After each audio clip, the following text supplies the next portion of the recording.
Good morning students, कैसे हैं आप सब।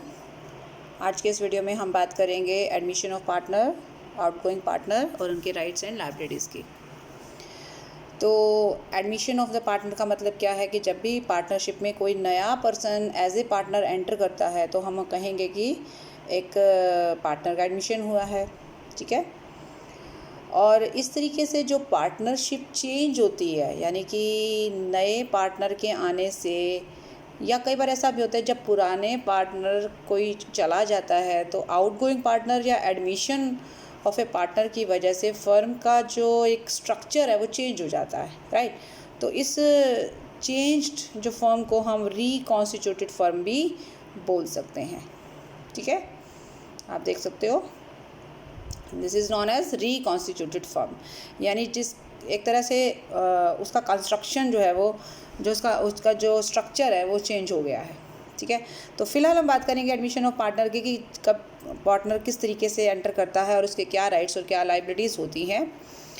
देखिए, एडमिशन ऑफ पार्टनर की हम बात करें तो without the consent of other partners, यानी कि बाकी सभी पार्टनर्स की सहमति के बगैर कोई भी नया person as a partner enter नहीं हो सकता, क्योंकि ये ज़रूरी है कि सभी पार्टनर की कंसेंट शामिल हो, क्योंकि ये एक तरीके से ट्रस्ट का रिलेशनशिप है और जब तक सभी लोगों की कंसेंट नहीं होगी तो कोई भी इस तरीके का डिसीज़न नहीं लिया जा सकता। यानी कि कोई भी पर्सन किसी भी अपने जानकार को या अपने फ्रेंड को या अपने रिलेटिव को पार्टनर बनाकर नहीं ला सकता जब तक कि बाकी सभी पार्टनर उस चीज़ से सहमत ना हो जाएं, ओके।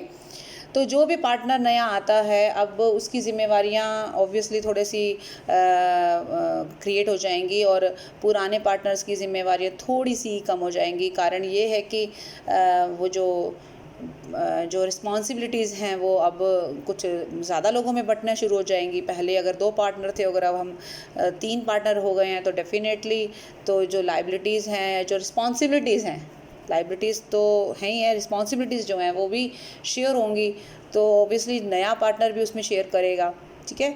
तो अब वो क्या क्या करेगा उसके बारे में बात करते हैं। What are the main rights and liabilities of incoming partner, यानी जो पार्टनर आ रहा है या पार्टनर आ चुका है, ये जो भी जिसने नया नया एडमिशन लिया है उसके क्या राइट्स और क्या लायबिलिटीज़ रहेंगे।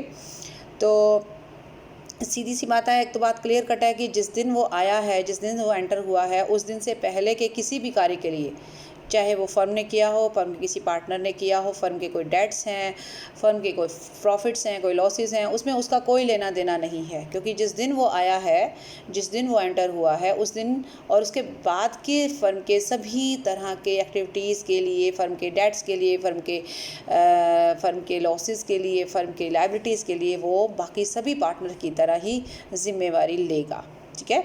तो he will be liable for all acts of the firm after he has become a partner, right? But when he was not in the firm, then he will not be liable for those acts जो उस दौरान किए गए जब वो partner था ही नहीं। तो ये दोनों पॉइंट्स जो है उस बात को क्लियर करते हैं।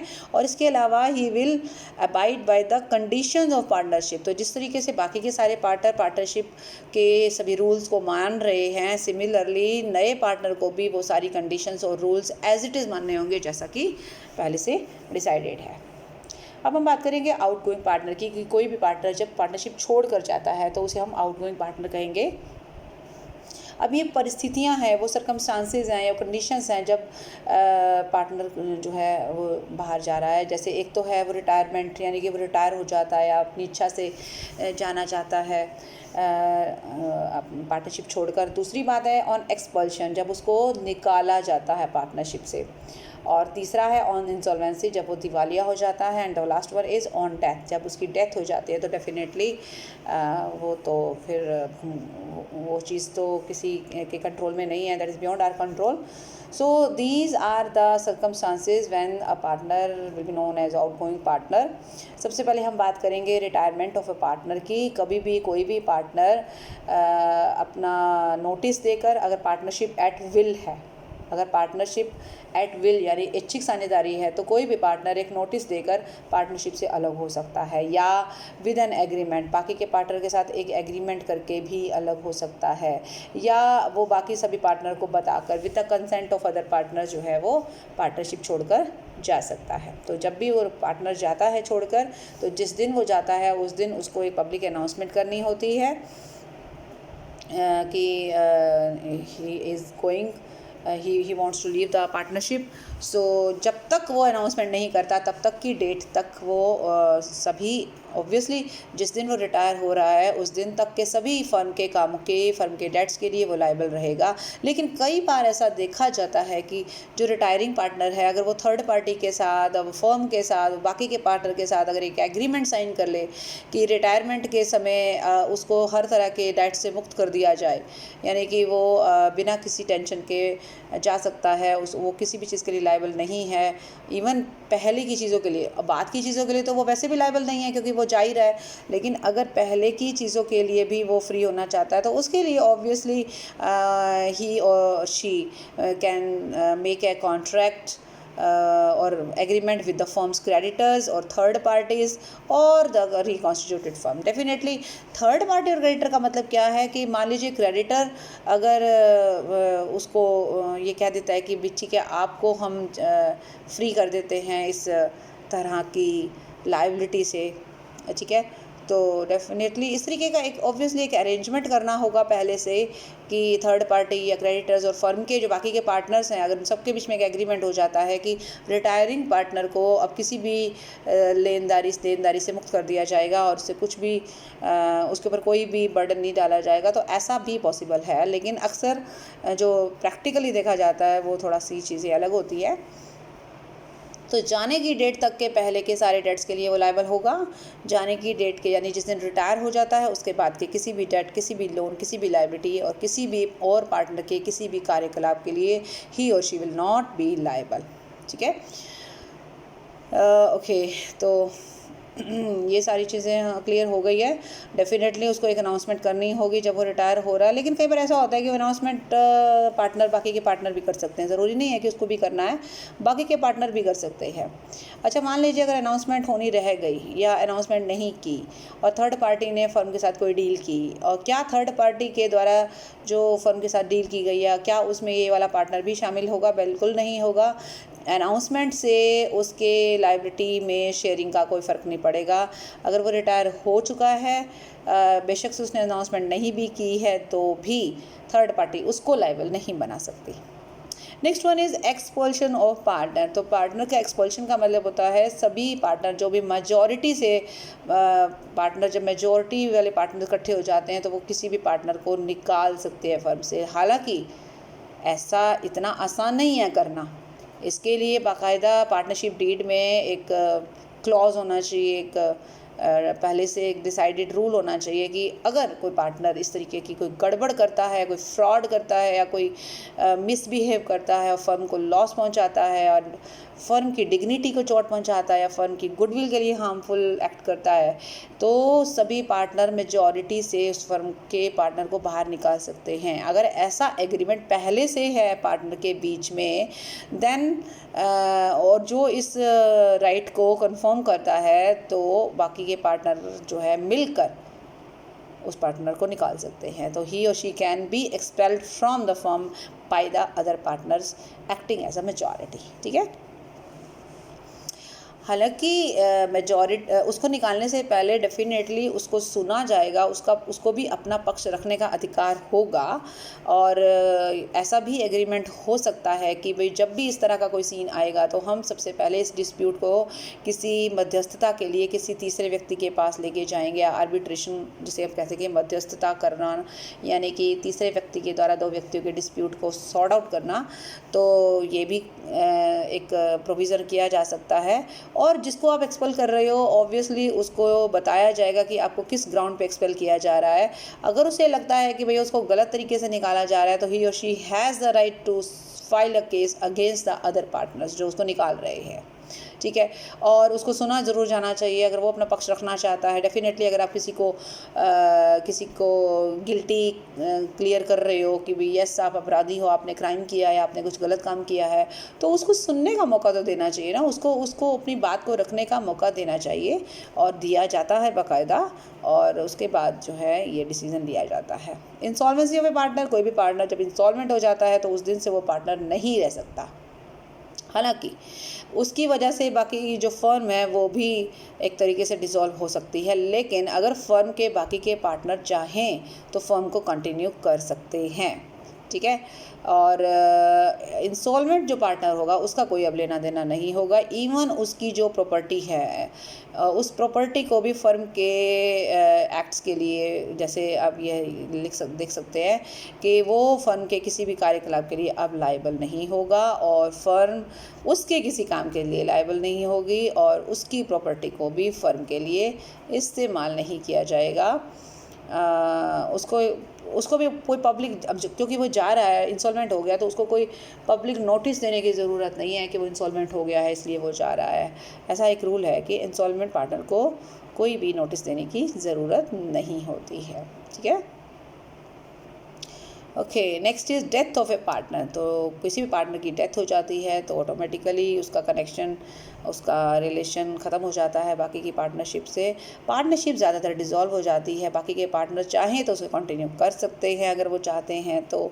और डिसीज्ड पार्टनर के जो भी विडो है, चिल्ड्रन को, उसके इसका जो भी हिस्सा रहता है, जो भी उसका फ़र्म के ऊपर जो भी ड्यूज़ हैं, यानी कि फ़र्म ने उसे जो भी उसका शेयर देना है प्रॉफिट का या उसकी कैपिटल वापस करनी है, तो वो सारी चीज़ें उसके जो भी नॉमिनीज़ हैं या रिप्रेजेंटेटिव हैं उनको दे दी जाती हैं। तो पार्टनरशिप फर्म हालांकि डिसॉल्व हो जाती है, but if other partners want then they can continue the partnership, right.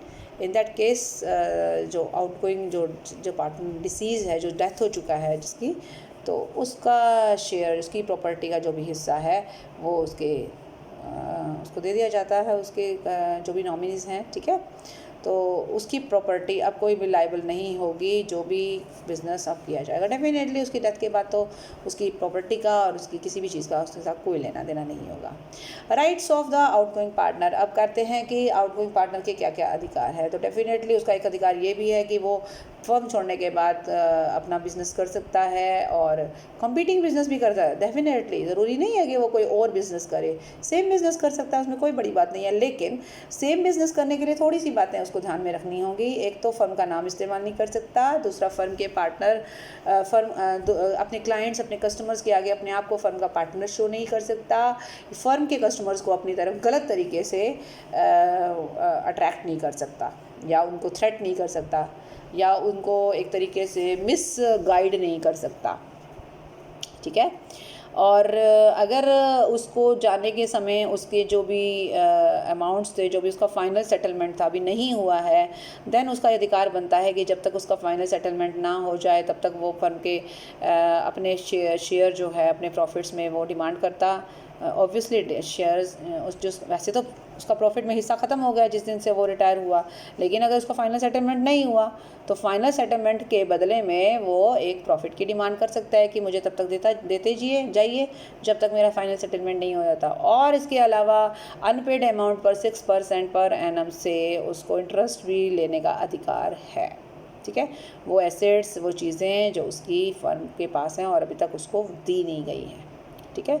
लेकिन अगर बाकी के पार्टनर्स जो हैं उसका एक शेयर खरीद लेते हैं, खरीदने का मतलब होता है उसको पेमेंट करके उसका मामला रफा दफा कर देते हैं, then he has no right to receive any kind of share और एनी प्रॉफिट और इंटरेस्ट। तो उसका कोई फिर अधिकार नहीं रह जाता क्योंकि उसका सेटलमेंट हो ही गया ना एक तरह से।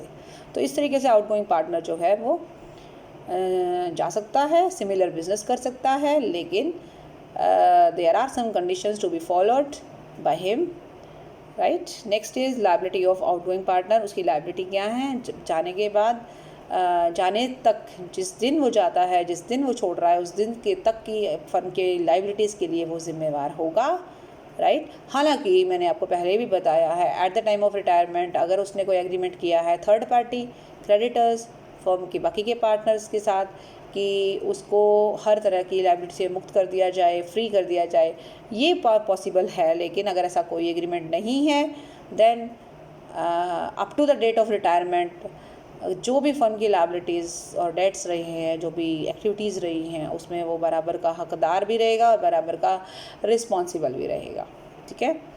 और पब्लिक अनाउंसमेंट का आपको पहले ही बता दिया है कि पब्लिक अनाउंसमेंट करनी चाहिए जब हो जा रहा है, लेकिन पब्लिक नोटिस या पब्लिक अनाउंसमेंट की करने अगर मान लो उसने नहीं भी की है तो भी वो फर्म के बाकी के किसी भी कार्य के लिए जो रिटायरमेंट की डेट के बाद के होते हैं उसके लिए जिम्मेवार नहीं होगा।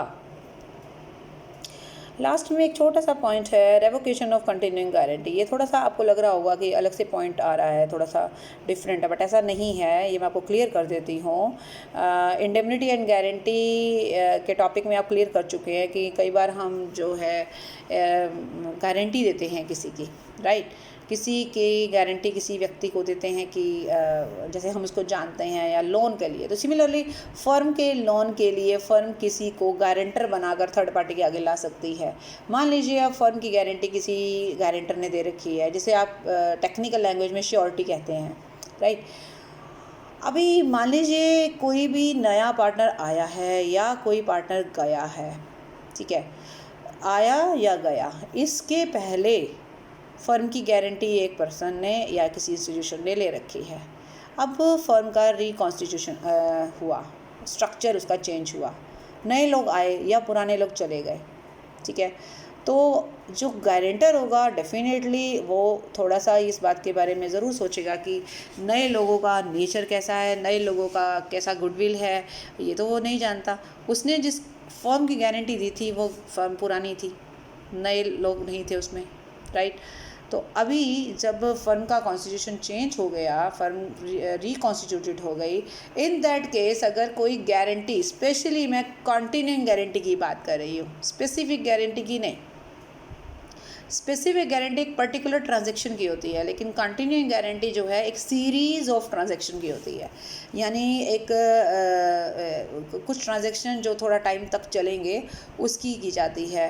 तो कंटिन्यूइंग गारंटी को रिवोक करना यानी तोड़ देना, मतलब एक तरह से वापस ले लेना, विड्रॉ कर लेना, ऐसा तभी होगा, गारंटर ऐसा तभी करेगा अगर उसे रिकॉन्स्टिट्यूटेड फर्म पर उतना फेथ बिलीव नहीं होगा, ट्रस्ट नहीं होगा, या वो उनको जानता नहीं है।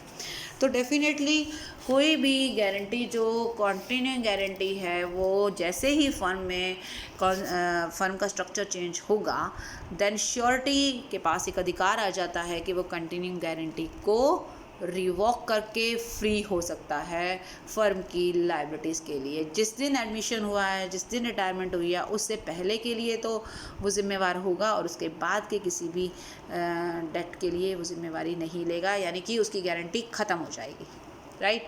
तो ये था हमारा आज का टॉपिक। आई होप आपको अच्छे से क्लियर हो गए होंगे सारे point, right. So that's all for this video. Thank you so much, bye bye and take care.